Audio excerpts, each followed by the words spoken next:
I see that sometimes. I just met with some sellers just yesterday who, that's what they said. They said, bring me a buyer.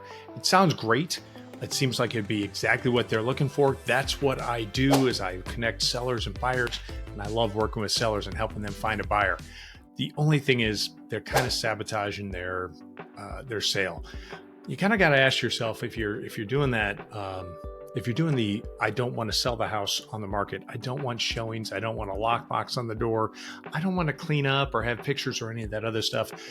There's a good chance that you're sabotaging the sale. Imagine this. You want to sell, let's say, your car. If you put your car at the end of your driveway and you put a little for sale sign in the car, you write it with soap with the price. Let's say you're at the end of a cul-de-sac. There's not a lot of traffic. How long is it going to take you to sell that car? Probably an awfully long time. On the other hand, you live on a very busy highway. You put up a big giant sign. Maybe you've even got a billboard next to it with a picture of the car, the price, and a phone number.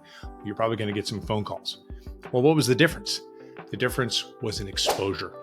So when you market, you work with an agent, and the agent not only puts a sign in the yard, they put it on the MLS. They do photos. Maybe we do some staging. We put our best foot forward, but we also turn on our marketing machine, where in addition to just waiting for people to come see us, we go out and find buyers, whether that's active marketing, either print or digital, or maybe even making phone calls. In our case, sometimes we're even marketing overseas, New York, California, trying to find the right buyer.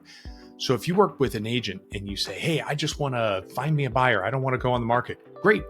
I have buyers. I have 5,000 names in my database. I don't know that any of them actually want your house. On the other hand, I know 9,000 other agents in this area that have their own lists of buyers and clients. And if we work together with those folks, all of a sudden we pool all our assets together. Instead of having 5,000 possible buyers, we have 20, 30, 100,000 possible buyers. You can imagine it's just like selling the car on the side of the highway with a big giant billboard. The advertising goes a long, long way. And when you get more exposure, you get more showings. When you get more showings, you get more offers means a higher price. And in the end, that is the goal for most folks. Now, it's not always. There are some pros and cons to this. What are the pros? The pros are you dramatically limit the amount of traffic in the house. You don't have to worry about putting the dogs away or somebody just coming in and doing a showing and using your toilet. I mean, there's all sorts of things that you can come up with in your brain that make it really, really difficult that you just don't want. And for your sanity, it might be worth it to you to just leave $30,000, $40,000, $60,000 on the table and say, I don't want somebody coming in my house randomly when I'm not there. So it's worth 60 grand to me to not list it on the open market. And I'll just take this off market offer that this agent happened to have. As an example, just today, I got a call from a buyer who said, hey, I'm looking for this. He's an investor. He's looking for a deal. So he's looking for stuff that's off market. Why do investors go for stuff off market? Because they know they can get a deal. So if you're that guy who says, hey, or that woman who says, I want you to bring me a buyer, we can bring you buyers. A lot of those buyers, they're looking for a deal.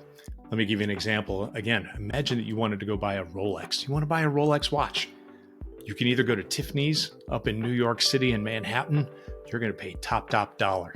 Or you can go on eBay and use and buy somebody's used Rolex, right? Where are you going to go? You're going to go to eBay. Why? Because you can get a deal. If you can find it at all. There aren't as many Rolexes for sale on eBay as there are, say, up at Tiffany's. But you know that if you go to eBay, you're not paying top dollar and you're getting a deal, which means you're getting it for a low price. And what does that mean for the seller? The seller's selling it for a low price and they're not maximizing their exposure.